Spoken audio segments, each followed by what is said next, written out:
तो आज से शुरू हो रहा है क्लास 12 फिजिक्स डेरिवेशन का कारवा। अच्छा, जो ये सेशन होगा या जो ये सीरीज़ होगी इसमें हम स्टेप वाइज डेरिवेशन करवाने वाले हैं, जो कि बेसिकली बड़ी इजी होती है। तो ज़्यादा टाइम वेस्ट ना करते हुए स्टार्ट करते हैं। अच्छा, कौन कौन से टॉपिक कवर होंगे? पहला, सारे इंपॉर्टेंट जितने भी टॉपिक्स होते हैं हर एक चैप्टर के ये कवर होंगे। पहला ये वाला एक्सियल पॉइंट वाला और इक्वेटोरियल पॉइंट वाला डाइपोल के द्वारा इंपॉर्टेंट है। ये वाला तो बेसिकली बहुत ज़्यादा इंपॉर्टेंट है। Torque on a dipole in external field. अच्छा, कूलम लॉ एंड जो प्रूफ होता है इसका कहाँ से, गॉस लॉ से। ये भी इंपॉर्टेंट ज़्यादा नहीं है बट फिर भी कर लेंगे। एप्लीकेशन ऑफ गॉस लॉ, ये बेसिकली बहुत ज़्यादा इंपॉर्टेंट है। आपको पता है कि जितने भी आप पुराने पेपर उठा लोगे ना तो चेक करना इसमें से ज़रूर आएगी गॉस लॉ की डेफिनेशन प्लस इसमें से कोई ना कोई एक एप्लीकेशन। हाँ समझ। अच्छा, ये कुछ फॉर्मूले हैं जो आपको दिमाग में रखने हैं, तभी जाके आपको ये पूरा चैप्टर समझ आएगा। तो एक बार देख लेना, ठीक है। बाकी हालांकि मैं जब आता रहूँगा जब जो फॉर्मूला यूज़ होगा। तो बिना किसी देरी के शुरू करते हैं पहली डेरिवेशन। पहली डेरिवेशन है electric field due to dipole at axial point, ठीक है। अच्छा, डाइपोल होता क्या है? Two equivalent opposite charges spread at a very small distance, ठीक है। तो एज्यूम करो तुम्हारे पास ए बी पॉइंट है। ए पॉइंट पे तुम्हारा एक चार्ज रखा है माइनस क्यू, बी पे तुम्हारा एक चार्ज रखा है प्लस क्यू। इससे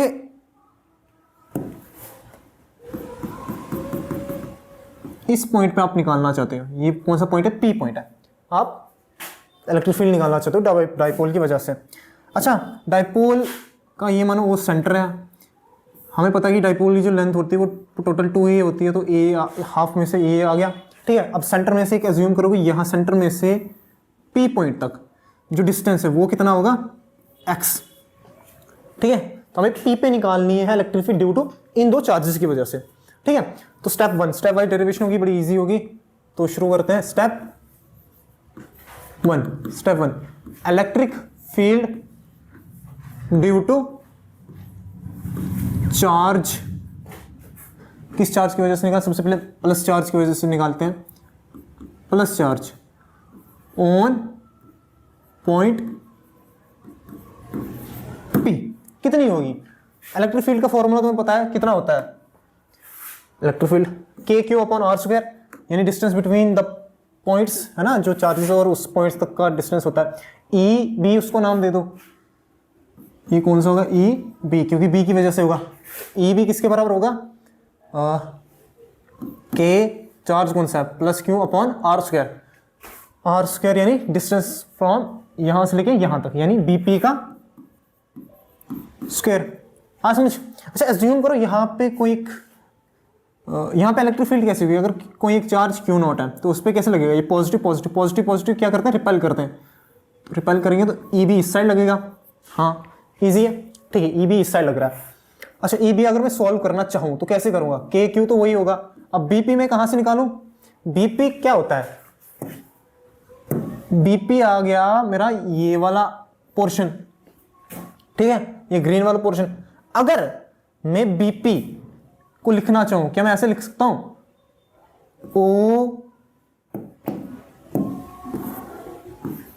ओपी माइनस ओबी लिख सकता हूं इतना। अब देखो क्यों? क्योंकि ओपी इतना है और ओबी इतना है। अगर मैंने ओपी में से ओबी काटा तो मेरे को बीपी बच गया। हाँ बच जाएगा। तो जो मेरा बीपी होगा, क्या बीपी इस बराबर होगा मेरा? O P minus O B. ये बड़ी बेसिक सी आ जाएगा। के क्यू, ओ पी कितना है? ओपी पूरा एक्स है तुम्हारा, ओपी तुम्हारा पूरा एक्स है, माइनस ओ बी कितना है? ए, एक्स माइनस ए का होल स्क्वायर। ये क्या निकला तुम्हारा? ई बी, ठीक है। बड़ा बेसिक्स है। अब नेक्स्ट क्या करते हो तुम लोग? नेक्स्ट हम निकालते हैं step two, electric field due to charge minus q on point P, जो कि होगी ई ए, ठीक है। तो ई ए किसके बराबर आ जाएगा? K Q upon are square, यानी distance from A to P. अच्छा, ए टू पी डिस्टेंस पहले ले लो नॉर्मली, फिर मैं समझाता हूं कितना होगा। ए पी का होल स्क्वायर आया, बड़ा बेसिक्स है। अच्छा, इसमें इसकी डायरेक्शन समझो। ये माइनस है, यहाँ पे यूनिट चार्ज का नेचर कैसा था? पॉजिटिव, तो इसको ये अट्रैक्ट करेगा ना इस साइड, ठीक है, तो ई ए कहाँ लगेगा, इस साइड लगेगा। ठीक है, इतना समझ आ गया। अच्छा, अब हमें क्या चाहिए, आर डिस्टेंस, यानी distance between A to P. ठीक है, एपी का डिस्टेंस कैसे निकलेगा,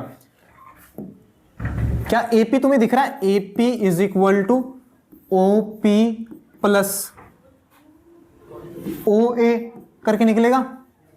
हाँ निकल जाएगा, क्यों, समझो,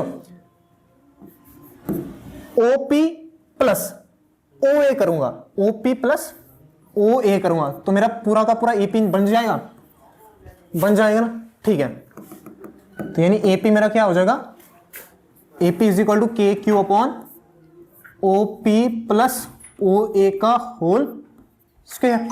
ठीक है, बड़ा बेसिक्स है। अच्छा, ये इक्वल टू कर लो के क्यू, ओपी कितना तुम्हारा, ओपी है तुम्हारा एक्स प्लस ओ ए कितना है, ए का होल स्क्वायर। ठीक है, अब स्टेप 3 क्या करोगे, स्टेप थ्री में करोगे ई नेट चाहिए तुम्हें। अब अज्यूम करना कि कोई चीज ऐसे रखी है, एक यहां खींच रही है, एक चीज इस तरफ लग रही है, तो जिस साइड ज्यादा जोर होगा मतलब उसका नेट फोर्स वहां लगेगा ना। अगर ये वाला ज्यादा होगा तो यहां जाएगा, अगर ये वाला ज्यादा होगा तो इस साइड लगेगा। अब इस बीच वाले को मतलब पी पॉइंट मानो, ये मानो कि ये ई है तुम्हारा, ई है तुम्हारा इस साइड खींच रहा है और ई भी तुम्हारा इस साइड खींच रहा है। अब जो सी ज्यादा जोर लगेगी उस साइड नेट फोर्स होगा। तो नेट फोर्स निकाला कैसे जाएगा, मान के चलो ये मैं 20 न्यूटन का फोर्स लगा रहा हूं और ये मैं 10 न्यूटन का फोर्स लगा रहा हूं, तो 20 10 कैंसिल होगा तो 10 इस साइड जाएगा। आया समझ, यानी ई बी माइनस ई ए करके निकलेगा तुम्हारा नेट। इतना समझ आया, ठीक है। अब देखो कौन सा ज्यादा होगा कौन सा कम होगा ये पहले बता रहा हूं। ई बी जो है वो कंपैरेटिवली ज्यादा होगा। द रीजन इज कि इसका जो डिस्टेंस है वो बहुत कम है। ई बी में जो डिस्टेंस होगा यानी बीपी का जो डिस्टेंस है वो बहुत कम है, ठीक है। जिसका डिस्टेंस कम उसकी इलेक्ट्रिक फील्ड ज्यादा, क्योंकि इनवर्सली प्रोपोर्शनल होते हैं, और जिसका डिस्टेंस ज्यादा उसकी इलेक्ट्रिक फील्ड कम, क्योंकि इनवर्सली प्रोपोर्शनल होते हैं। आज समझ ये वाला। तो यानी कि ई बी मेरा ज्यादा है, तो इसमें पता क्या करो, ई बी मेरा ज्यादा होगा तो E B minus E A करो, as E B greater than E A, so E net जो तुम्हारा ई नेट निकलेगा वो कितने निकलेगा, ई बी माइनस ई ए करके। अच्छा करो फिर, E net equal to E B कितना आया था, यहां से K Q upon X minus A का whole square minus of K Q upon X plus A का whole square.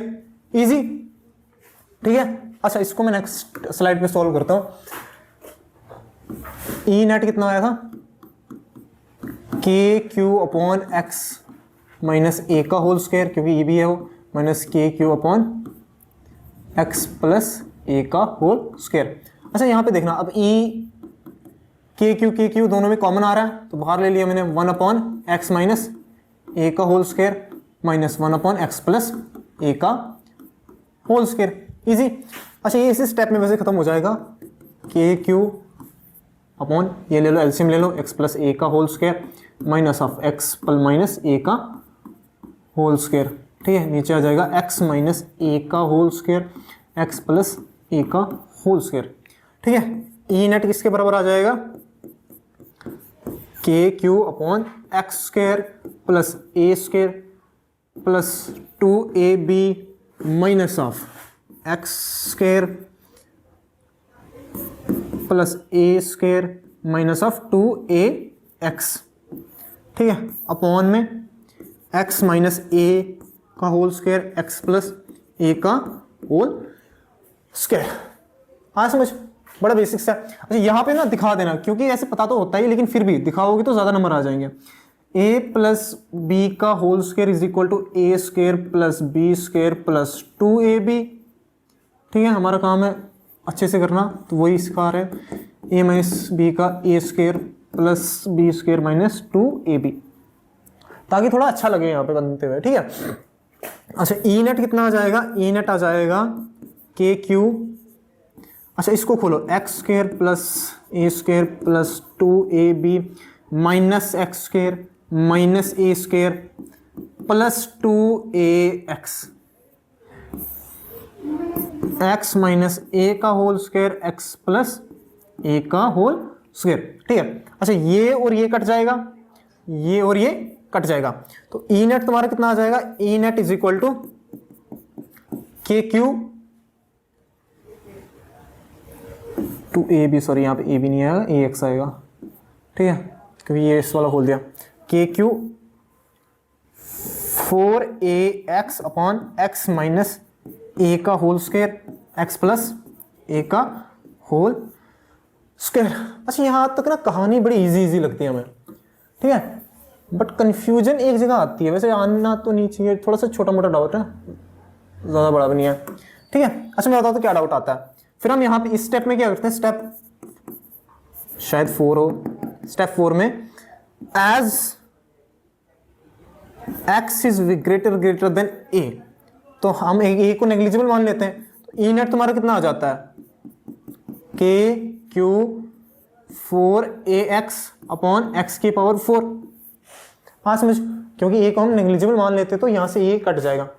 But the question is कि सर जब हमने a को नेग्लिजिबल माना है तो वो डिनोमिनेटर में ही क्यों नेग्लिजिबल माना है, ऊपर क्यों नहीं माना न्यूमिनेटर में, तो थोड़ा सा हिंट करता है। अच्छा इसका रीजन ये है कि अज्यूम करो नेग्लिजिबल वैल्यू क्या होता है, जीरो ना, जीरो को तुम किसी चीज में या किसी अमाउंट में तुम ऐड कर रहे हो या सब्ट्रैक्ट कर रहे हो, तुम्हारे अमाउंट पे कोई फर्क पड़ेगा। मान के चलो तुम्हारे पास 100 रुपए है, अगर तुम जीरो को तुम ऐड करोगे तो तुम्हारे पास कितने रुपए होंगे, 100 रुपए। अगर तुम ये जीरो को सब्ट्रैक्ट करोगे तुम्हारे पास कितने रुपए होंगे, 100 रुपए। लेकिन उसी जीरो को अगर तुम उस 100 के अमाउंट के साथ मल्टीप्लाई करोगे तुम्हारे पास अमाउंट कितना हो जाएगा, जीरो, और डिवाइड करोगे तो इन्फिनिटी, ठीक है।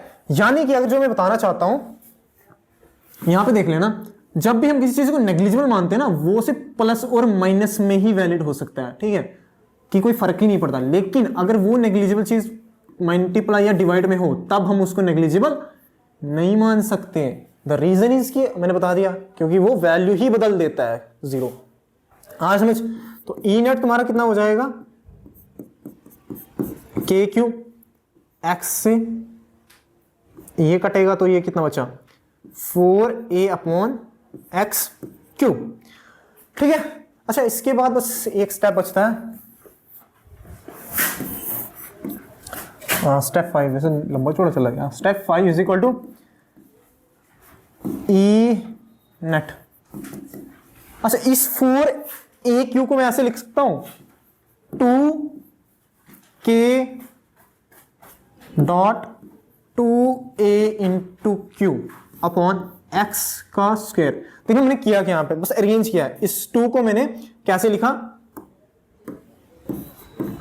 2.2 करके, फिर ये 2a बचा और ये q में उस साइड ले आया, ठीक है। अब ऐसा क्यों किया मैंने, क्योंकि ये वाला जो पार्ट बनता है ये बनता है तुम्हारा डाइपोल मोमेंट, ठीक है, जो होता है p किसके बराबर होता है, distance between two dipoles into magnitude of the charge, ठीक है। तो तुम्हारा ई नेट कितना आ जाएगा, E net is equal to 2kp upon X का क्यूब, या फिर इसको अगर बेटर पढ़ना चाहते हो 2pk अपॉन एक्स का क्यूब, pk क्योंकि याद रहेगा ना तुम्हें, इजी। हाँ ये वाला समझ, बड़ा बेसिक्स है, ठीक है। बस यहाँ पे बस एक ही चीज याद करना, 2 चीजें याद करनी, बाकी सारा मैथ से कैलकुलेशन करनी है। पहला जो ये वाला स्टेप हो रहा है ना, ई बी माइनस ई ए, क्यों हो रहा है, क्योंकि ई बी ज्यादा होगा ई ए से, ये स्टेप ध्यान देने वाला है। और दूसरा हाईलाइटेड पॉइंट होगा आएगा ये वाला कि एक्स स्क्वायर काटा तो यहाँ पे ए नेग्लिजिबल माना, जब यहाँ पे ए नेग्लिजिबल माना तो क्यों यहाँ पे नीचे वाले में माना ऊपर वाले में नहीं माना, ये भी बता दिया। और तीसरा हाईलाइटेड पॉइंट है ये, अगर ये 3 चीजें तुम्हें याद रहती हैं तो ये डेरिवेशन तुम्हें ईजी लगेगी, ठीक है। तो नेक्स्ट पे आते हैं बिना किसी देरी के, ए बी। फिर से हमें पता है कि डाइपोल क्या होता है, 2 इक्विवेलेंट अपोजिट चार्जेस है ना, spread at a very short या लेस डिस्टेंस, ठीक है। ये मान लो तुम्हारा ओ सेंटर है, तो ओ से ओ ए की डिस्टेंस होगा ए, ओ बी का डिस्टेंस होगा ए, ठीक है। ओ पी का जो डिस्टेंस होगा वो लेट कर लो आर है, अच्छे से बना देता हूं आर, ठीक है। अब हमें पी पॉइंट पे चाहिए इस डाइपोल की वजह से कितना वो होगा इलेक्ट्रिक फील्ड, ठीक है। एज्यूम करो सबसे पहले इसकी डायग्राम समझो, प्लस क्यू की वजह से कितना होगा, अगर यहां पे मैं ले रहा हूं कौन सा चार्ज जूम कर रहा हूं, क्यू नॉट चार्ज, ठीक है, तो इसका नेचर पॉजिटिव होगा, तो प्लस की वजह से क्या होगा, अट्रैक्टिव होगा नेचर इसमें, तो प्लस की वजह से इसको खींचे, कैसे खींचेगा, नीचे की तरफ, यानी ई नीचे की तरफ लग रहा है ना, क्योंकि प्लस इसको अट्रैक्ट करेगा ना इलेक्ट्रिक फील्ड की वजह से, ठीक है। अच्छा यहां पे देखो, यहां क्या करेगा, ठीक है, अब ये यहां लगेगा। अच्छा ये वाला अलग अलग लगा रहा हूं मैं, रुक जाओ, इसको मैं इस कलर से बना रहा हूं। यहां पे पॉजिटिव चार्ज है, यहां पे पॉजिटिव चार्ज है, इलेक्ट्रिक फील्ड इसको रिपेल करेगी, उस साइड ले जाएगी, यानी इसका इलेक्ट्रिक फील्ड का फोर्स कहां से लगेगा, ऐसे ई बी फोर्स ऊपर लग रहा है, ये फोर्स नीचे लग रहा है। इतना आया समझ, बेसिक्स है। बट द कंफ्यूजन इज कि यहां पे तुम प्लस माइनस नहीं लगाते, यहां पे तुम लगाते वेक्टर क्वांटिटी वाला कॉन्सेप्ट। अच्छा मैं पहले समझा देता हूं कि यहां पे क्यों लगता है, क्योंकि तो बेसिक क्वेश्चन पता क्या होता है बच्चों का, कि सर हमें कैसे पता चलेगा कि कहां पे हमें वेक्टर को तोड़ना है या कहां पे सीधा ऐड करना है। समझ, क्योंकि ऑब्वियस चीजें यहां पे मैं तोड़ूंगा, मैं बताऊंगा E cos theta E sine theta में टूटता है, वो तो हमें पता है कि टूटेगा, लेकिन फिर हमें कैसे पता चले कि किस पॉइंट पे टूटना है वो। समझ, तो क्या होगा, देखो इसमें सिर्फ एक ही कॉन्सेप्ट लगता है, जो भी वेक्टर वाली फोर्सेस होती है ना, वो सिर्फ और सिर्फ याद रखना, अगर ये मैं पॉइंट मान रहा हूं, कोई पॉइंट है ओ पॉइंट, अगर इस पे कोई वेक्टर फोर्स लग रही है ना, वो सीधी सीधी पता कौन सी कैलकुलेट होगी, यानी जिसमें कोई छेड़खानी नहीं करनी, वो होगी तुम्हारी हॉरिजॉन्टल फोर्स या फिर वर्टिकल फोर्स। अगर तुम्हारी वेक्टर क्वांटिटी वाली फोर्स ना हॉरिजॉन्टल में लग रही है और ना ही वर्टिकल में लग रही है, तब तुम्हें क्या करना पड़ेगा, उस फोर्स को तुम्हें दो कंपोनेंट में तोड़ना पड़ेगा। वो कंपोनेंट कौन से होंगे, एक हॉरिजॉन्टल होगा और दूसरा वर्टिकल होगा। आया समझ, जैसे कि फॉर एग्जांपल अगर ये पॉइंट है, ये मान के चलो ऐसे लग रहा है ना, ये हॉरिजॉन्टल लग रहा है, हॉरिजॉन्टल इसका क्या आएगा, ये वाला, वर्टिकल इसका ये आएगा, ना ये हॉरिजॉन्टल लग रहा है ना ही ये वर्टिकल लग रहा है। तो इस फोर्स को ना मुझे दो कंपोनेंट में तोड़ना पड़ेगा, तब जाके मैं इसकी वैल्यू ले सकता हूं, ठीक है। तो वो दो कंपोनेंट कौन से होंगे, एक हॉरिजॉन्टल वाला, दूसरा वर्टिकल वाला, क्योंकि वेक्टर क्वांटिटी वाली फोर्सेस सिर्फ कैलकुलेट तुम्हारे लिए, जितना 12th में, तो ये इतना याद रखना, जब भी वेक्टर फोर्स लगेगी वो सिर्फ और सिर्फ तुम्हारी या तो हॉरिजॉन्टल वाली वैल्यू लगेगी या तो वर्टिकल वाली वैल्यू लगेगी। आया समझ, किसी भी रैंडम एंगल पे नहीं आप ले सकते।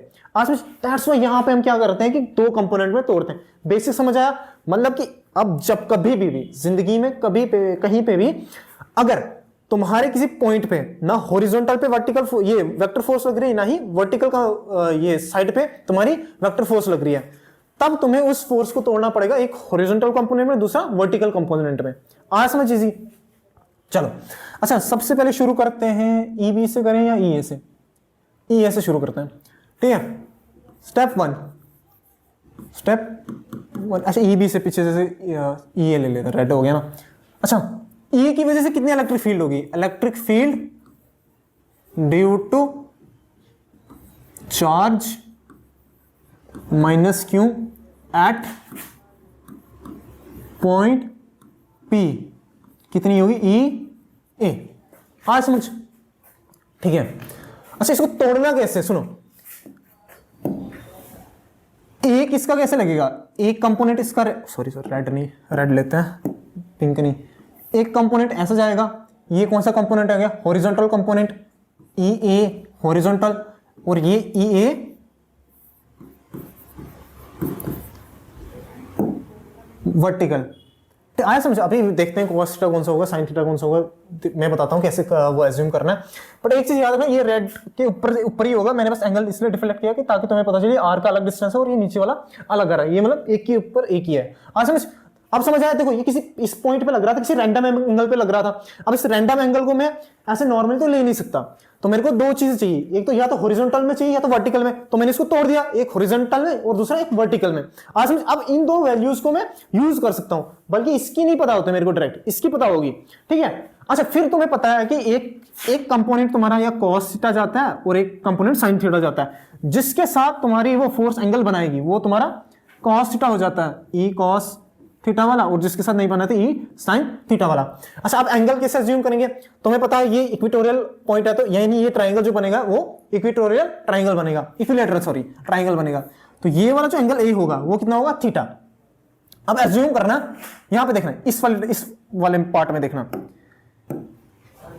ये और ये, क्या ये एंगल और ये एंगल अल्टरनेटिव इंटीरियर एंगल नहीं बना रहे, तो वहां पे लिख देना कि ये जो एंगल बन रहे हैं, ये एंगल कितना होगा, theta. The reason is theta बनने का, क्योंकि ये अल्टरनेट इंटीरियर एंगल है, क्योंकि ये थीटा होगा और ये वाला भी रेड वाला भी थीटा ही होगा, क्योंकि दोनों ही इक्विलेटरल ट्राइंगल के एंगल्स हैं। आज थीटा थीटा थीटा ये वाला, ये थीटा क्यों बनेगा? Because alternate interior angle. वहां पे लिख लेना, वहां यहाँ नहीं लिखवा रहा मैं, क्योंकि वो खुद कर सकते हो तुम। अब दूसरी चीज यहाँ पे, अब इसमें cos थीटा वाला कौन सा कंपोनेंट होगा? cos थीटा वाला होगा जिसके साथ एंगल है। एंगल किस वाले के साथ बन रहा है? इस हॉरिजॉन्टल वाले के साथ। तो ये क्या बनेगा? e cos theta. अच्छा, ये वाला क्या बन जाएगा फिर ऑटोमेटिकली? sin theta. आया समझ? चलो ठीक है। अच्छा, अब लिखो क्या कहते हो कि इलेक्ट्रिक फील्ड एट E कितना होगा? ये तोड़ते हैं हम, ये कितना होगा? K Q, क्योंकि चार जाना है, ये अपॉन AP का होल स्क्वायर। अच्छा, K Q। अब AP कितना होगा? AP कैसे निकाले? AP निकलेगा तुम्हारा बाय पाइथागोरस थ्योरम, ठीक है। हालांकि बीच में कर लेना। अच्छा, AP का होल स्क्वायर, फिर ये क्यों लिखना? मैं यहीं पे करवा रहा हूँ, इसी में करवा रहा हूँ, ठीक है। इतना आया। अब स्टेप 2 में क्या लिखना? स्टेप 2 इन कौन सा triangle? In triangle APO AOP, क्योंकि 90 डिग्री बनेगा, AOP बनाते हैं, वो मतलब एंगल बीच में आना चाहिए, ठीक है। यूजिंग पाइथागोरस थ्योरम, ठीक है। तुम्हारा पाइथागोरस थ्योरम क्या कहती है? Hypotenuse is equal to base का स्क्वायर इंटू प्लस परपेंडिकुलर का स्क्वायर। हाइपोटेन्यूस इसमें कौन सी होगी? AP।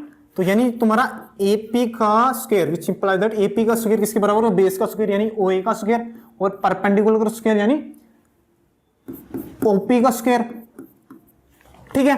अच्छा, AP का स्क्वायर किसके बराबर आ जाएगा? OA कितना है हमारा? A है ना, ये वाला पार्ट A आ गया। OP कितना आ गया? R वाला पोर्शन, R स्क्वायर। अगर मैं AP को लिखना चाहूं तो AP मेरा कितना आ जाएगा? Under root of A square plus R square. आ समझ? अच्छा, इसी में समझा रहा हूं। अब BP कितना होगा? BP भी उतना ही होगा जितना AP है। रीजन? क्योंकि ये वो एक ही तो बात है, दोनों वो साइड ऑफ इक्विलेटरल ट्राइंगल्स हैं।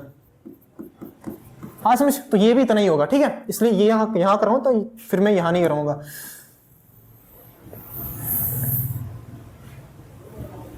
ठीक है। ये वाला part.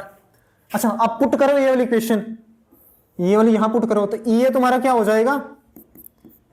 KQ upon under root of A square plus R square का होल स्क्वायर, या फिर मैं इसको ऐसे नहीं लिख सकता, KQ upon A square plus R square का 1/2 का होल स्क्वायर। तो ये 2 से 2 कैंसल, तो एट द एंड क्या बचा? KQ upon A square plus R square. आया समझ? ये इतना आया। EQ कितना आएगा?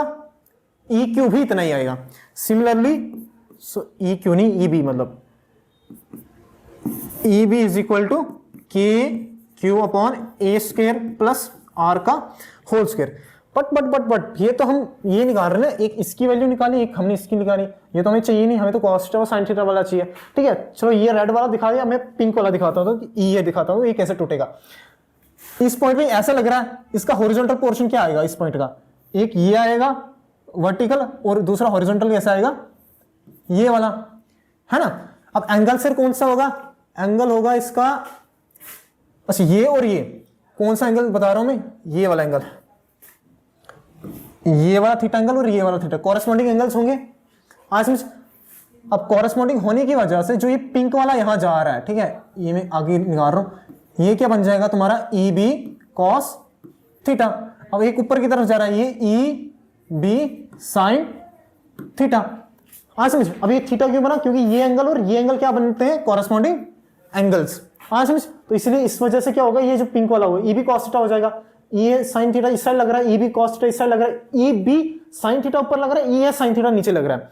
अब दो फोर्सेस अपोजिट लग रही है, क्या इन दोनों का मैग्नीट्यूड सेम है? ये EB का, हाँ सेम है, क्योंकि हमने निकाला ना EB इतना, ये इतना। तो जब मैग्नीट्यूड सेम है, एंगल सेम है, अपोजिट लग रहे हैं, तो ये दोनों कैंसिल नहीं हो जाएंगी, तो ये और ये कटे आपस में। तो हमें एट द एंड जो हमारा नेट जो इलेक्ट्रिक फोर्स निकलेगा वो होगा इन दोनों का जोड़। यहाँ पे माइनस नहीं होगा क्योंकि अपोजिट नहीं जा रही है, साथ में जा रही है। जब साथ में मतलब अब मान के चलो E भी तुम्हारा इस साइड लग रहा है और EA भी तुम्हारा इस साइड लग रहा है, तो ये दोनों ऐड होंगी ना फोर्सेस। आ समझ? तो इसका अगले वाले में मैं करवा रहा हूं E-नेट। स्टेप कौन सा होगा वैसे? ही स्टेप 3।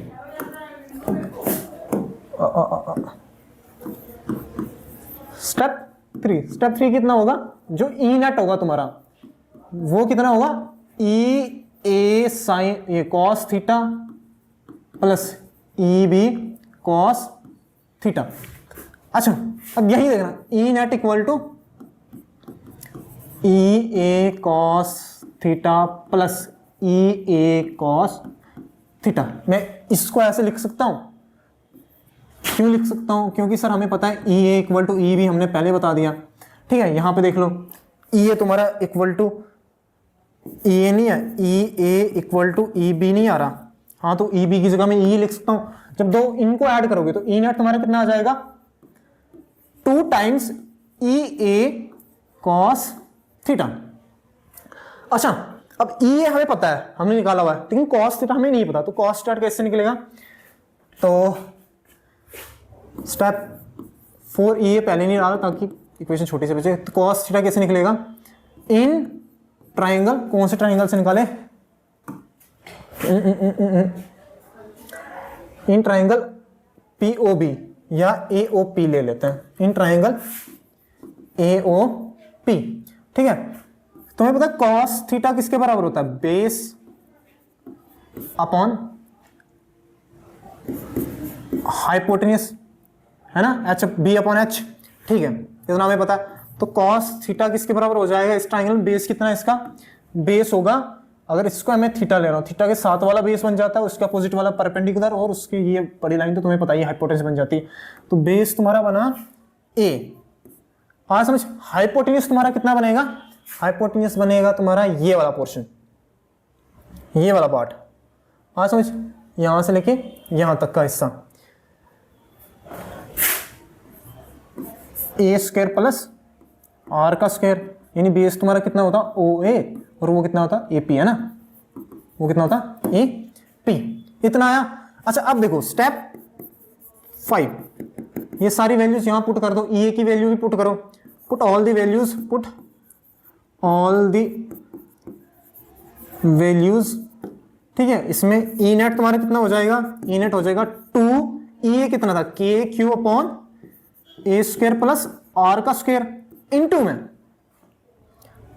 किधर या A upon A square plus R का होल स्क्वायर, ठीक है। तो ई नेट तुम्हारा कितना हो जाएगा, 2 टाइम्स ई नेट हो जाएगा तुम्हारा के 2 ए क्यू अपॉन में ये वाला पोर्शन। इसको कैसे सॉल्व करोगे, इसको अगर 1/2 में मानोगे तो तुम्हारा हो जाएगा A square plus R square dot A square plus R square का 1/2 वाला पोर्शन। अच्छा तुम्हें पता है कि जब बेसिस सेम होते हैं, ए की पावर x ए की पावर y, जब बेसिस सेम होते पावर क्या हो जाती है, ऐड हो जाती है, ठीक है। ये वाला जब कॉन्सेप्ट तुम लगाओगे यहां पे तो तुम्हारी इक्वेशन क्या बन जाएगी, ई नेट इक्वल टू के 2aq, ये किसके बराबर बन जाता है, ये p के बराबर बन जाता है, अपॉन में हाँ ए square plus R square.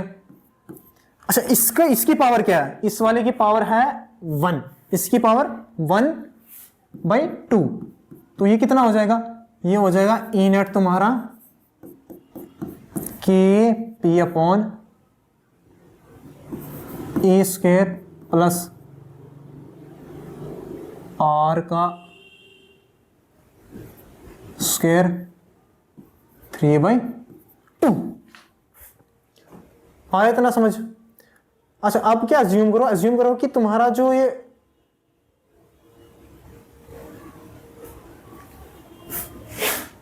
Step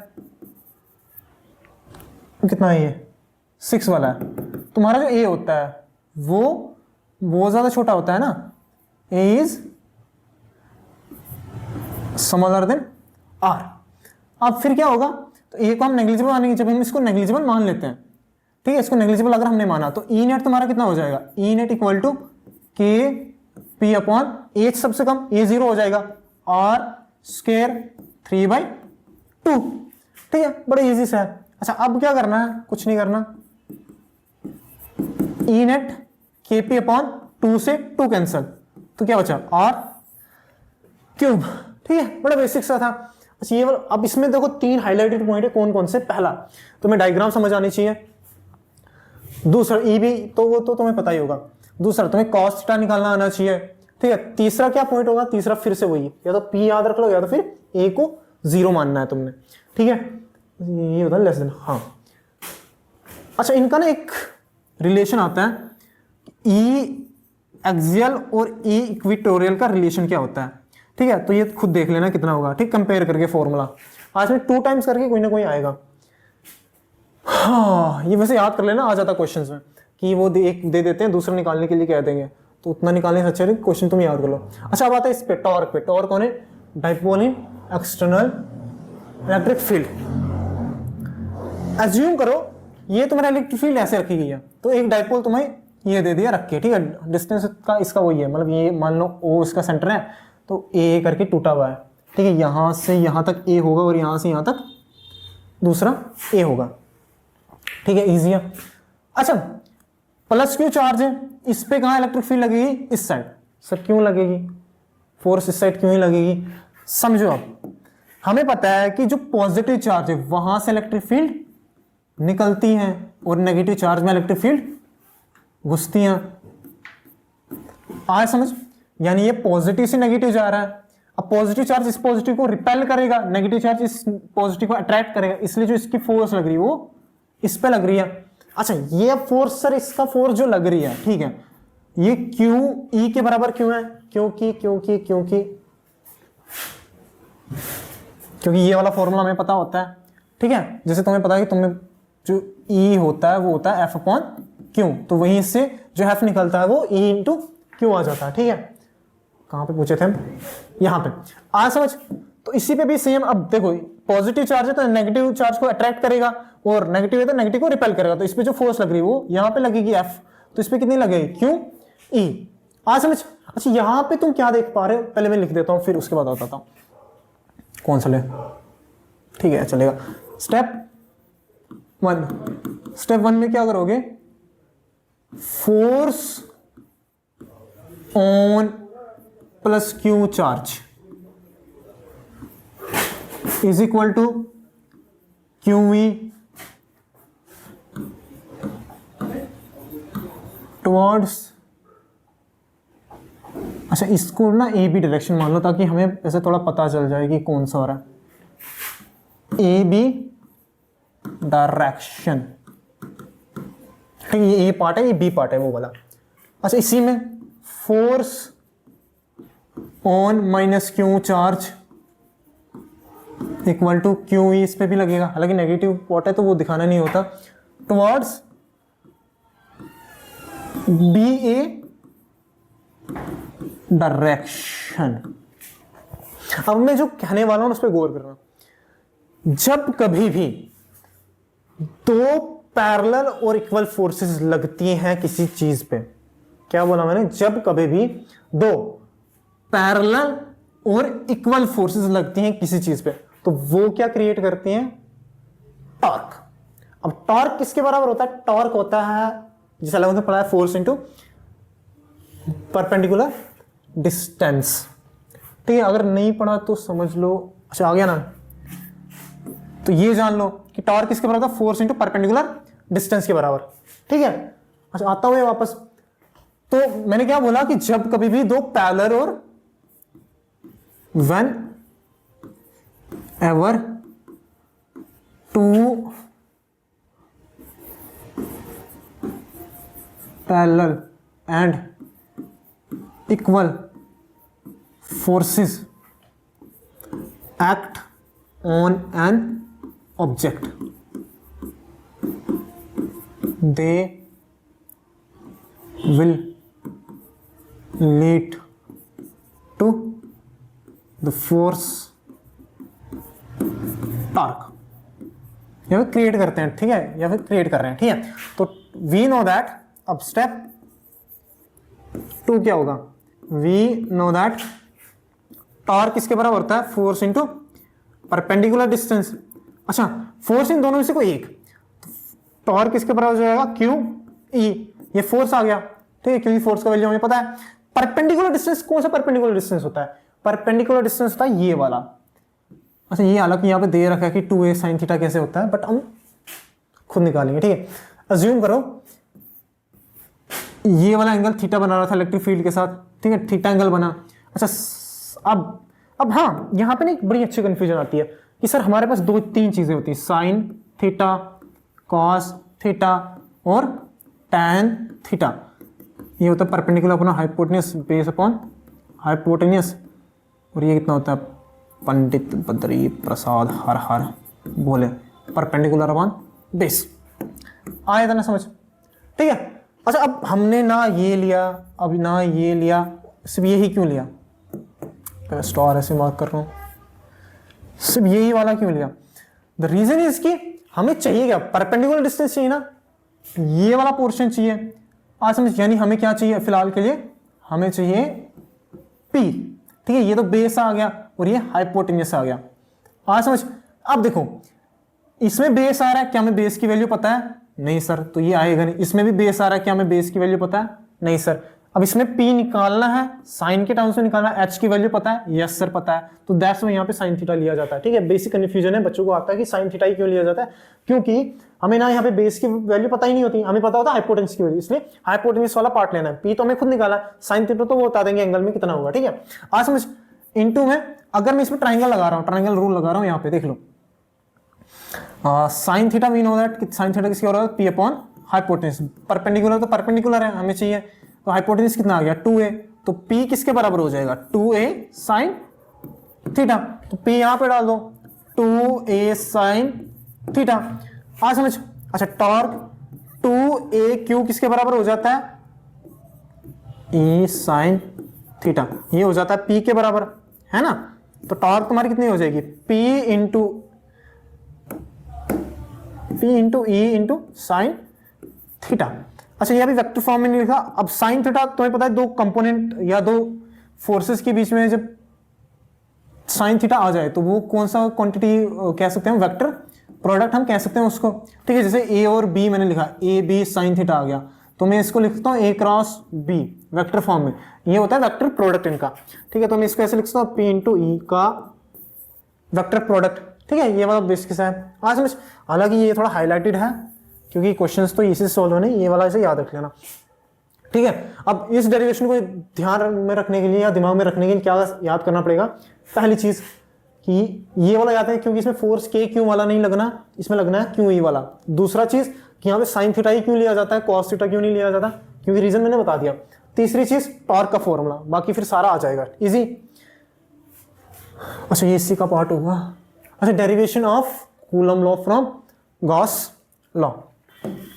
सबसे पहले इसमें दो चीजें याद आना हमेशा। अब जो इसके बाद आने वाली चीजें हैं, हालांकि इंपॉर्टेंट नहीं है, बस ऐसे याद कर लो कि जो एरिया वेक्टर होता है वो हमेशा परपेंडिकुलर होता है उसके सरफेस के।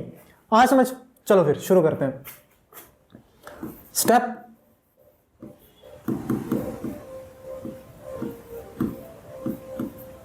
वन। स्टेप वन क्या कहता है कि जो तुम्हारा फाई होता है, ठीक है, इलेक्ट्रिक फ्लक्स वाला फाई, वो किसके बराबर होता है? ई डॉट ds, है ना। और अच्छा ये अगर कलर नहीं दिख रहा तुम्हें, स्टेप वन जो तुम्हारा इलेक्ट्रिक फ्लक्स वाला फ्लक्स होता है वो कितना होता है? डी फाई ले लो, छोटा सा फ्लक्स होगा छोटे से एरिया की वजह से, ई डॉट ds, ठीक है। ds क्योंकि ये वाला एरिया, ये डिस्टेंस देख लो तो कहाँ आ जाएगा, ठीक है। और सेकंड चीज हमें पता है, step two, by Gauss law flux किसके बराबर होता है? Q upon E naught. अब अगर छोटे से फ्लक्स की बात करें तो डी लगेगा। अच्छा यहाँ पे डी लग रहा है, यहाँ पे डी क्यों नहीं लग रहा? क्यों के आसपास, क्योंकि चार्ज जो ये होता है ये इनक्लोज चार्ज पे तो छोटा चार्ज लगना ही नहीं है, क्योंकि उससे तो फर्क ही नहीं पड़ना, ठीक है। अच्छा ई नॉट तो खुद एक वो है कांस्टेंट, तो उस पर डी नहीं लगना, तो यहाँ पे डी लगना है, ठीक है। अब इक्वेशन 1 दे दो, इक्वेशन 2 दे दो, नाम इसको। स्टेप 3 में देखो क्या होता है। स्टेप 3 में क्या करना है? इक्वेट कर दो दोनों को, इक्वेट इक्वेशन 1 एंड 2, ठीक है। जब तुम इसको इक्वेट करोगे तुम्हें मिलेगा E D S equal to Q upon E naught, है ना। इतना आया समझ? ठीक है, आ गया समझ। अच्छा अब स्टेप 3 में क्या करो? स्टेप 3 आ गया ना। स्टेप 4 में integrate both side, integrate both side, तो A dot D S equal to Q upon A. अच्छा इस साइड मैंने क्यों नहीं किया, द रीजन इज कि क्योंकि क्यू और ई नॉट तो खुद एक वो है ना, चार्ज को इंटीग्रेट क्या ही करोगे, ई नॉट को अगर इंटीग्रेट हुए तो खुद कांस्टेंट को इंटीग्रेट करते हैं नहीं। अच्छा ये तो बाहर आ जाएगा इसमें, इंटीग्रेट किसको करोगे, डी एस को, तो डी एस किसके बराबर आ जाएगा, क्यू ई नॉट को। आ समझ, चलो अच्छा डी एस कैसे इंटीग्रेट होगा,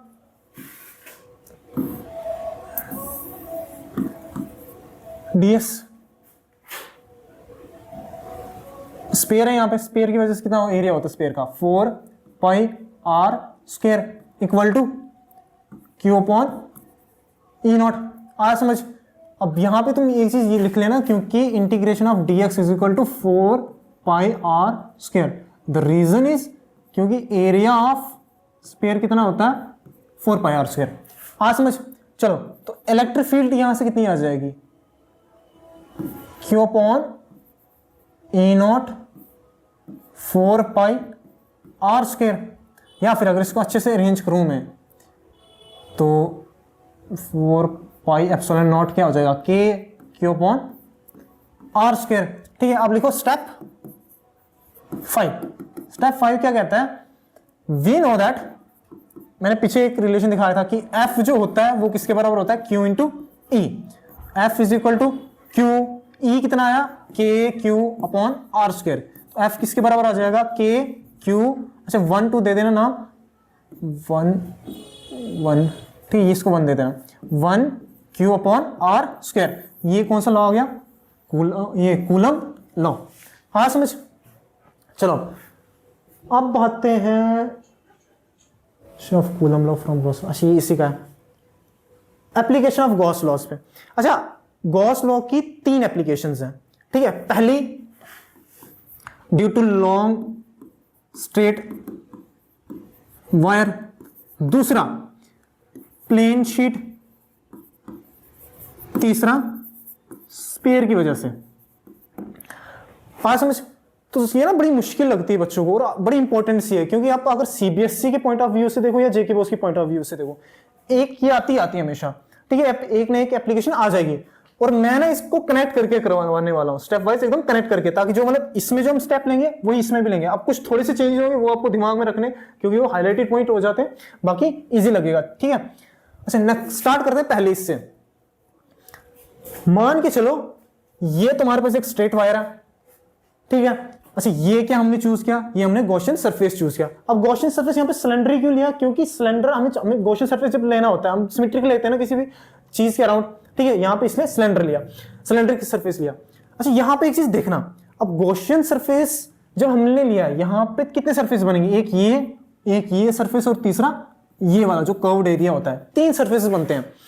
अब फ्लक्स इन तीनों में से निकलेगा, ठीक है। हमें पता है कि फ्लक्स किसके बराबर होता है, ई ds cos थीटा के बराबर होता है ना, इलेक्ट्रिक फ्लक्स में हम पढ़ते हैं ये। हाँ एक चीज है। अच्छा इस फेस पे देखो, वन फेस पे देखो, पॉजिटिव चार्ज की वजह से जो इलेक्ट्रिक फील्ड निकलेगी, और ये कॉन्स्टेंट किसके बीच का एंगल होता है, ई और एरिया वेक्टर के बीच में। और मैंने पहले बता दिया, फर्स्ट पेज पे ही बता दिया था कि जो एरिया वेक्टर होता है वो हमेशा परपेंडिकुलर होता है उसके सरफेस के, ये चीज याद रखना। कहां गया, आ गया, ठीक है। अच्छा ये समझो, सबसे पहले इलेक्ट्रिक फील्ड देखो कैसे होगा, पॉजिटिव चार्ज है, इलेक्ट्रिक फील्ड ऐसे होगा या फिर नीचे की तरफ होगा, है ना, क्योंकि परपेंडिकुलर होता है इलेक्ट्रिक फील्ड, हमें पता है, ठीक है। अज्यूम करो ऊपर की तरफ है, ठीक है। और ये वाला पोर्शन कैसे पड़ा हुआ है, वन वाला पोर्शन ऐसे पड़ा है, मतलब ये मेरा बैक साइड वाला पोर्शन है, ठीक है। अच्छा तो इस पे जो एरिया वेक्टर होगा यानी डीएस होगा, वो कैसे होगा, परपेंडिकुलर टू द सरफेस, ऐसे होगा मार्कर की तरफ, और इलेक्ट्रिक फील्ड कहां जा रही है, ऊपर की तरफ, ठीक है, ऐसे बन रहा है। या फिर ऐसे मान लो इलेक्ट्रिक फील्ड ऊपर की तरफ चल रही है और ये जो एरिया है वेक्टर है इस तरफ आ रहा है, तो एंगल कितना बन रहा है 90, और cos 90 कितना होता है, cos 90 होता है तुम्हारा 0, है ना। तो यानी कि जो सरफेस 1 की वजह से होगा वो पूरा फ्लक्स कितना होगा 0, और सेम है सरफेस 2 की वजह से। अब ये नहीं करवा क्योंकि सेम है, क्योंकि ये ऐसे पोर्शन होगा तो ये यहां जाएगा, फिर ऐसे हो जाएगा, इलेक्ट्रिक फील्ड ऊपर की तरफ, एरिया वेक्टर इस साइड, तो ये भी 0 हो जाएगा। अब बचा तीसरा पोर्शन जो उसका वो वाला कर्व्ड वाला एरिया है, इलेक्ट्रिक फील्ड कहां जा रही है, ऊपर की तरफ, एरिया वेक्टर क्या होता है, परपेंडिकुलर टू द सरफेस, ऐसा है ना, तो परपेंडिकुलर सरफेस आएगा, यानी एंगल कितना बनेगा, एंगल 0, cos 0 कितना होता है 1। आया समझ, यहां पे याद रखना, ठीक है। चलो फिर लिखते हैं स्टेप 1। स्टेप 1 क्या कहता है कि तुम्हारा जो इलेक्ट्रिक फील्ड होगा, क्योंकि इलेक्ट्रिक फील्ड निकालनी होती है ना, वो किसके बराबर होगा, ई नेट जो तुम्हारा होगा वो होगा E1 सरफेस की वजह से, E2 की वजह से, E3 की वजह से। अब E1 की वजह से 0 निकल रही है, E2 की वजह से नहीं 0 निकल रही है, इसकी वजह से कुछ ना कुछ निकलेगी, हम निकालते हैं क्या होता है, ठीक है। यानी कि तुम्हारा ई नेट जो होगा वो किसके बराबर होगा, E3। आया समझ, या फिर इसको हम E मान लेते हैं टोटली। ये वाला स्टेप आया समझ, क्योंकि 3 है यहाँ पे, तो 2 की वजह से 0 0 होगा, 1 बचा, 1 की वजह से कुछ ना कुछ होगा, वो हम निकालेंगे, ऐसे निकालते हैं। अच्छा, अब स्टेप 2, इसको ना मैं कनेक्ट कर रहा हूं, क्योंकि ये वाली पता मैंने क्यों लाई थी, ताकि कनेक्ट करें। स्टेप 1 याद रखना, स्टेप 1 में हम क्या करते हैं, फ्लक्स वाला लेते हैं, फिर गॉस लॉ वाला लेते हैं, उसके बाद हम इक्वेट करते हैं, ऐसे करेंगे हर एक, ताकि हमें कनेक्शन आ जाए दो सबके बीच का, ठीक है। अच्छा, we know that electric flux जो होता है, इलेक्ट्रिक फ्लक्स जो होता है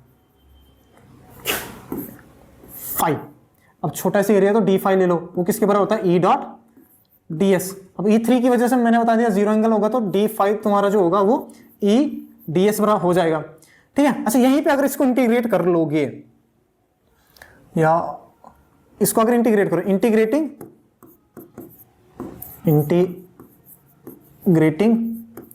बोथ साइड, ठीक है। अच्छा, D5 की जगह क्या आ जाएगा, इसको D5 इंटीग्रेट करो और इसको भी इंटीग्रेट करो, E ds को इंटीग्रेट कर लो, ठीक है। D5 है, छोटा सा फ्लक्स है, तो छोटे से फ्लक्स को जब इंटीग्रेट कर सकते हो तो बड़ा फ्लक्स आ जाएगा, टोटल फ्लक्स आ जाएगा, F फ्लक्स T आ जाएगा, तो E तो बाहर आ जाएगा क्योंकि इलेक्ट्रिक फील्ड तो कांस्टेंट है, ठीक है। ds की इंटीग्रेशन क्या होगी, ds की इंटीग्रेशन होगी 2 पाई r, इसकी हाइट कितनी ली है, l, ठीक है। अब dx की इंटीग्रेशन मैंने कैसे किया, याद रखना, जो यहाँ पे dx होगा ना तुम्हारा, जैसे यहाँ पे लिखना चाहूँ phi t equal to E 2 pi r l, ठीक है। Since area of curved surface of cylinder is equal to 2 pi r into height. अब देख लें, हाइट यहाँ पे इन्होंने l लिए तो इसलिए यहाँ पे h आ जाएगा, हालांकि वो मैंने फर्स्ट पेज पे भी बता दिया था, लिखा हुआ है वहां पे, देख लेना। अब ये ना इसका हाईलाइटेड पॉइंट है, क्योंकि अगर ये समझ आएगा, क्योंकि ये तो सारे कनेक्ट हो जाएंगे, ये वाला याद रखना कि एरिया यहाँ पे 2 पाई r l क्यों लिया हमने, आज समझ। अब इसको इक्वेशन 1 नाम दे दो। अब नेक्स्ट करते हैं, नेक्स्ट क्या कर रहे थे हम, गॉस लॉ यूज करते थे। स्टेप 1 हो गया था, 2 हो गया था, ये 3 वाला होगा, by using Gauss law. Gauss law क्या कहता है, फ्लक्स किसके बराबर होता है, फ्लक्स होता है Q अपॉन ए नॉट, इसको इक्वेशन 2 दे दो नाम। स्टेप 4 में हमने क्या किया था, स्टेप 4 मतलब पिछले वाले में, इसके बाद क्या करते हैं हम, इक्वेट करते थे, इक्वेट कर लो इक्वेशन 1 एंड 2, ठीक है। चलो फिर इक्वेट करते हैं। इक्वेशन 1 क्या थी, E 2 pi R L, E dot 2 pi R L equal to Q upon E naught, easy है।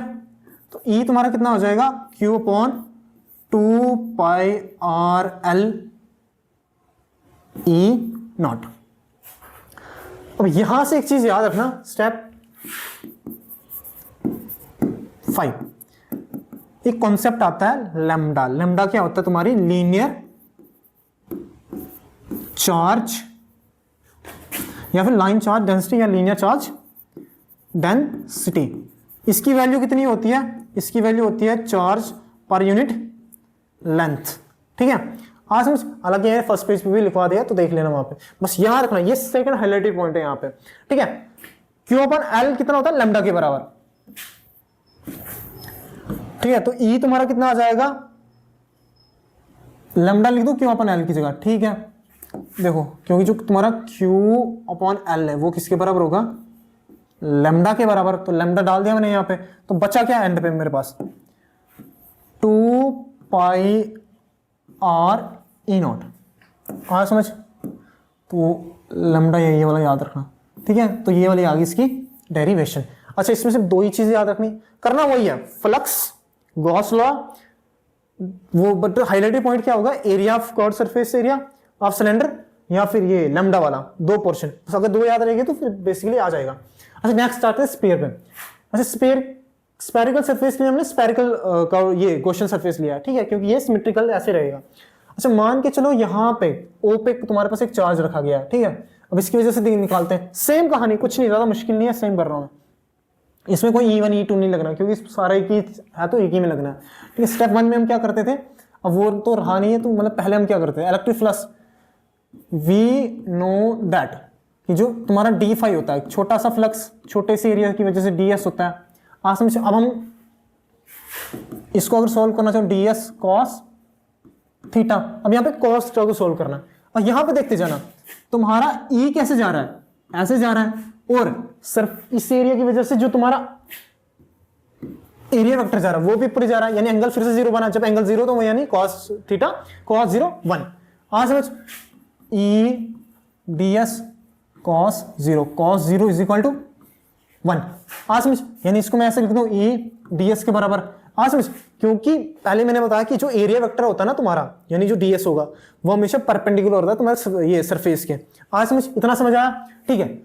फिर क्या करते थे हम, इंटीग्रेट करते थे, कर लो इंटीग्रेट। अच्छा, नेक्स्ट वाले में इंटीग्रेट नहीं करेंगे, इंटीग्रेटिंग बोथ साइड मतलब इसको और इस वाले पोर्शन को, ठीक है। d5 को अगर इंटीग्रेट कर रहे हो E ds के साथ, छोटा सा फ्लक्स कितना हो जाएगा, phi t के बराबर, E तो बाहर आ जाएगा, बचा dx। अच्छा, ये dx क्या होगा यहाँ पे, 4 pi r स्क्वायर। मैं बताता हूँ क्यों, phi t कितना हो जाएगा, E 4 pi r का square, since area of sphere is equal to 4 pi R square. पिछले वाले में हमने क्या किया, area of curve surface area जो कितना था 2 पाई आर एल, और यहां पे हमने क्या, एरिया ऑफ स्फीयर जो कि कितना है 4 पाई आर स्क्वायर। बड़ा इजी है, ठीक है। इसके बाद कौन सा स्टेप करते थे हम, स्टेप 2, है ना, इजी थे, कनेक्ट करके करोगे तो सारी चीजें आ जाएंगी। वो ऐसे किया था, ये भी ऐसे कर रहे हैं ताकि दोनों एकदम बराबर आ जाए, ठीक है। अब क्या करेंगे, बाय यूजिंग गॉस लॉ, बस ये है ना, ये थोड़ा हाईलाइटेड पॉइंट होते हैं, दो तीन चीजें। गॉस लॉ क्या कहता है, फ्लक्स किसके बराबर होता है, charge enclosed upon epsilon not, ठीक है। फिर नेक्स्ट स्टेप क्या करते थे, मन में अगर बड़बड़ा हुई तो तुम्हें पता चल गया होगा, इक्वेट करना है। स्टेप 3, इक्वेट कर लो इक्वेशन 1 एंड 2 को। तो इक्वेशन 1 कितनी बन रही थी, E 4 pi R square equal to Q upon E naught. तो E कितना हो जाएगा, Q upon 4 pi R square E naught. अगर थोड़ा सा इसको अच्छा अरेंज करूं तो ये कितना हो जाएगा, K Q upon E naught, नहीं आर स्क्वायर। अच्छा, ये वाला फॉर्मूला किसका फॉर्मूला है, electric field due to a charge at any point, ठीक है। तो यहां से थोड़ा याद कर लेना कि इसका जो फॉर्मूला आता है वो इलेक्ट्रिक फील्ड वाले फॉर्मूले की जैसा आता है, ठीक है, सेम सेम। अच्छा, इसमें एक कंडीशन आती है, कंडीशन क्या आती है कि सर देखो ये तो चार्ज अंदर था, हम बाहर के लिए निकालते हैं, ठीक है। अगर मैं ये स्फीयर है तुम्हारा, ऊपर वाला जो डॉट दिख रहा है ये तुम्हारा गॉसियन सरफेस है, और ये तुम्हारा टोटल जो स्फीयर है, ठीक है। अगर मान के चलो ये जो पॉइंट है ये तुम्हारा स्फीयर के अंदर आ रहा है, तो तब क्या होगी इलेक्ट्रिक फील्ड, इफ जो r डिस्टेंस है वो रेडियस से कम होगा, if r is less than बड़ा R, ये क्या, रेडियस ऑफ स्फीयर, और ये क्या है, distance between charge and point. अगर छोटा r तुम्हारा बड़े R से कम है तो तब क्या होगा, तब तुम्हारी इलेक्ट्रिक फील्ड 0 होगी।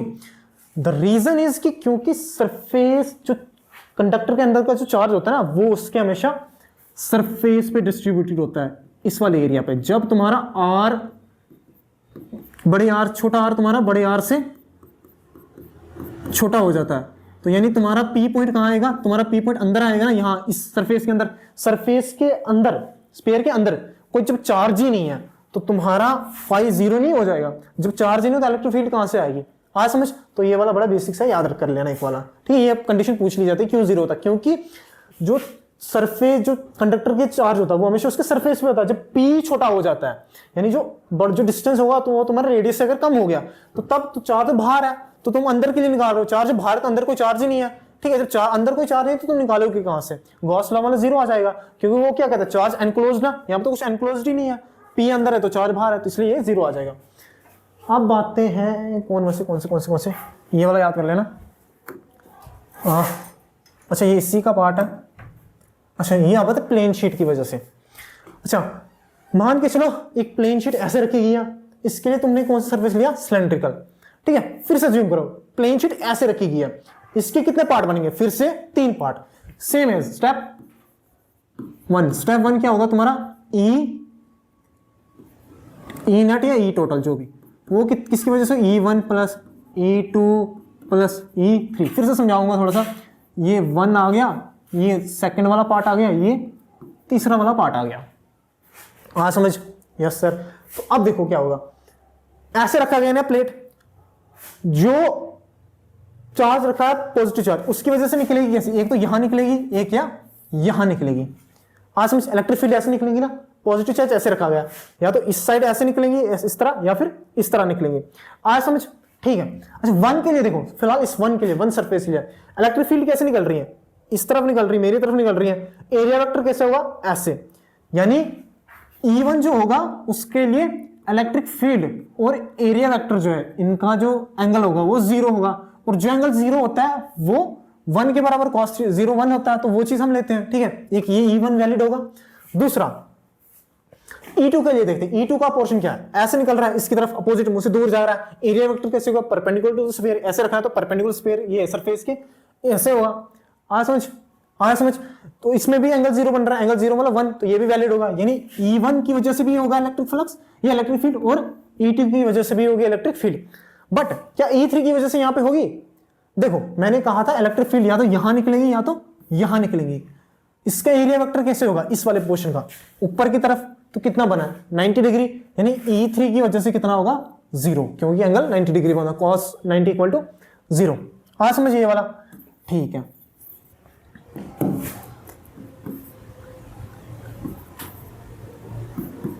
यानी अगर मैं सीधी सीधी बात करना चाहूं तो तुम्हारे पास जो इलेक्ट्रिक फील्ड होगा वो किस किस वजह से होगा, एक E1 की वजह से होगा, एक E2 की वजह से होगा, E3 की वजह से नहीं होगा। तो मैं क्या, अब E1 की वजह से कितना होगा, E2 की वजह से कितना होगा, ये निकालते हैं स्टेप, या फिर ऐसे ले लो step 1 equal to, electric field तो सेम ही है, तो E नेट क्या हो जाएगा तुम्हारा 2 टाइम्स E, क्योंकि इलेक्ट्रिक फील्ड दोनों भी सेम होगी, एक ही तो फील्ड में रखा गया, चार्ज तो मतलब चार्ज प्लेन शीट तो एक ही है, तो इलेक्ट्रिक फील्ड सेम होगी 2E। आज समझ, ठीक है। अब बातें हैं, इसी का स्टेप होगा स्टेप 2। स्टेप 2 यानी फ्लक्स वाला, तो वी नो दैट फ्लक्स वाला यूज करते हैं। फ्लक्स किसके बराबर होता है, डी फाई किसके बराबर होता है, equal to E dot D S, ठीक है। बट यहां पे फ्लक्स किसकी वजह से होगा, 2 की वजह से, तो यहां पे 2 मल्टीप्लाई कर लेता हूं, हाँ समझ, ठीक है। तो डी फाई कितना हो जाएगा 2es। अब देखो डॉट, अगर इसको खोलना चाहो तुम, ई डी एस कॉस थीटा, तो तुम्हें पता है थीटा यहाँ पे कितना आ जाएगा, थीटा आ जाएगा 0, तो कॉस थीटा कितना हो गया, ये वाला 1 हो जाएगा। तो मैं सीधा लिख रहा हूं यहाँ पे D phi is equal to 2 times, ये इलेक्ट्रिक नेट नहीं होगा, ये फ्लक्स होगा, ठीक है। हाँ समझ, तो 2 टाइम्स ई डी एस, या फील्ड भी ले लो कोई चक्कर नहीं, 2 टाइम्स ई डी एस आ गया, आए इतना समझ, ठीक है। तो इसके बाद क्या होता था, इंटीग्रेट करते थे, इंटीग्रेट, लेकिन यहाँ पे मत करना, यहाँ पे क्यों नहीं करना मैं बताता हूँ। डी एस यानी डी एरिया जो होगा इसका सरफेस का, ठीक है, एरिया वेक्टर है यहाँ पे, तो डी एस ले लो, यहाँ पे डी एस ही रखने दो। स्टेप 3 में हम क्या करते थे, बाय यूजिंग गॉस लॉ। आज समझ, अब गॉस लॉ क्या कहता है, जो तुम्हारा फाई होता है वो किसके बराबर होता है, क्यू अपॉन ई नॉट। अच्छा इस इक्वेशन और इसको हम तीसरे को आप क्या करेंगे, इक्वेट करेंगे, दोनों को करो इक्वेट। Step 3 4, equation 1 and 2। ठीक है, जब इसको इक्वेट करोगे तो क्या आएगा तुम्हारा 2 times E D S equal to Q upon E naught. आया समझ। अब इसको मैं यहीं पे कर रहा हूं क्योंकि नेक्स्ट पेज पे क्या करना, E D S equal to Q upon 2 times E naught. E किसके बराबर आ जाएगा, Q upon 2 times E naught D S. अब मैं इस वाले पार्ट को हाईलाइट करना चाहूंगा, क्यू अपॉन डी एस को। अच्छा, जिस तरह लैम्डा आता है ना उसी तरह एक सिग्मा भी आता है। सिग्मा होता है सरफेस चार्ज डेंसिटी। आज समझ कौन सा, ये वाला पार्ट जो किसके बराबर है, D Q upon D A. अच्छा डी ए यहां पे डी एस है तो चलेगा, ठीक है। तो डी क्यू या क्यू ए या डी ए जो भी है, क्यू एस या डी एस के लिए, इसके लिए मैं सिग्मा यूज कर लूं, कर सकता हूं, ठीक है। ई तुम्हारा कितना आ जाएगा, सिग्मा अपॉन 2 एप्सिलॉन नॉट। आगे इसकी भी पोर्शन, बस मुश्किल ज्यादा कुछ नहीं है। पहली चीज इलेक्ट्रिक फ्लक्स, उसके बाद गॉस लॉ, उसके बाद एक चीज याद है इंटीग्रेट करने के लिए। अब यहां पे मैंने क्यों नहीं किया, क्योंकि यहां पे डायरेक्ट निकल रहा था तो मुझे यूज करना नहीं, क्योंकि सिग्मा तो आ रहा है। आज समझ तो वो बेसिक हो जाएगा। तो 2-3 चीजें याद नहीं, बाकी एप्लीकेशन ऑफ गॉस लॉ बड़ा इजी पोर्शन है। Thank you so much. हाँ